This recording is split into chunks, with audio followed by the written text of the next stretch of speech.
Torrential monsoon rains have triggered the most severe flooding in Pakistan's recent history, washing away villages and leaving more than 3 million children in need of the humanitarian assistance and at increased risk of waterborne diseases, drowning and malnutrition. Welcome to It's Tomorrow News. I am Hena Talati. More than 1,200 people, including around 400 children, have lost their lives and hundreds of the thousands of the homes have been destroyed, while many public health facilities, water systems and schools have been destroyed or damaged. UNICEF is responding with the government and partners, helping to deliver safe drinking water, life-saving medical supplies, therapeutic food supplies and hygiene kits to the children and families in Pakistan. Around 33 million people, including approximately 16 million children, have been affected by this year's heavy monsoon rains in Pakistan, which have brought the devastating rains, floods and landslides.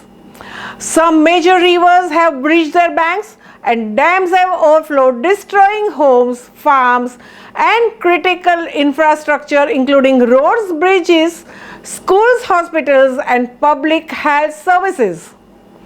At least 18,000 schools have been damaged or destroyed across the country due to the floods. But what has caused these devastating floods, which have brought the lives of the people of Pakistan out of the gear? Researchers say the catastrophe probably started with the phenomenal heat waves. In April and May, temperatures reached above 40 degrees Celsius for the prolonged periods in many places. On one sweltering day in the May, the city of Jacobabad topped 51 degrees Celsius. These were not normal heat waves, they were the worst in the world. We had the hottest place on earth in Pakistan. Warmer air can hold more moisture.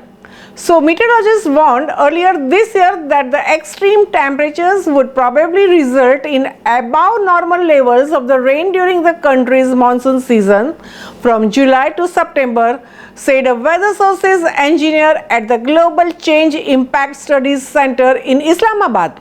The intense heat also melted glaciers in the northern mountainous regions, increasing the amount of water flowing into the tributaries that eventually make their ways into the Indus River, said a climate scientist at Cosmas University, Islamabad. The Indus is the Pakistan's largest river and runs the length of the country from the north to south, feeding towns, cities and large swaths of the agricultural land along the way. It isn't clear exactly how much excess glacier melt has flowed into the river this year, but Hashmi visited some high-altitude glaciated regions in July and noticed high flows and muddy water in the Hunza River, which feeds into the Indus. He says the mud suggests that there has been rapid melting because fast water picks up sediments as it moves downstream. Several glacier lakes have burst through the dams of the ice that normally restrain them, releasing the dangerous rush of water. The heat wave also coincided with another extraordinary event, a depression or a system of intense low air pressure in the Arabian Sea, which brought heavy rain to the Pakistan's coastal provinces as early as June. These unusual features were then exacerbated by the early arrival of the monsoon on 30th June, which was wetter generally over the larger region of a very prolonged period of time. The effect is that Pakistan has received almost twice its average annual rainfall. The southern provinces of the Sindh and Balochistan has received more than 5 times that average. Once on land, much of that water has nowhere to go. More than 1.2 million houses, 5,000 kilometers of the road and 240 bridges have been destroyed.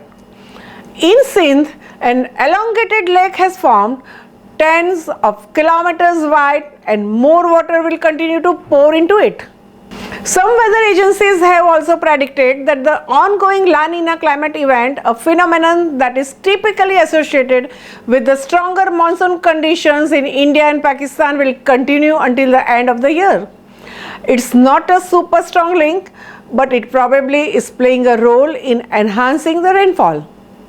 Human-induced global warming could also be intensifying downpours. Climate models suggest that a warmer world will contribute to more frequent and more intense rainfall. Between 1952 and 2009, temperatures in Pakistan rose by 0.3 degrees Celsius, decade higher than the global average.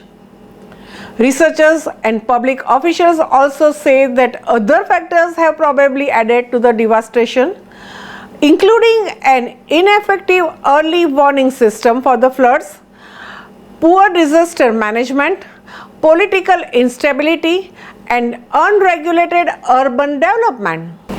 The lack of drainage and storage infrastructure, as well as the large number of people living in the flood zones, are also implicated. That's all for now. For more news updates, stay tuned with us. It's Tomorrow News.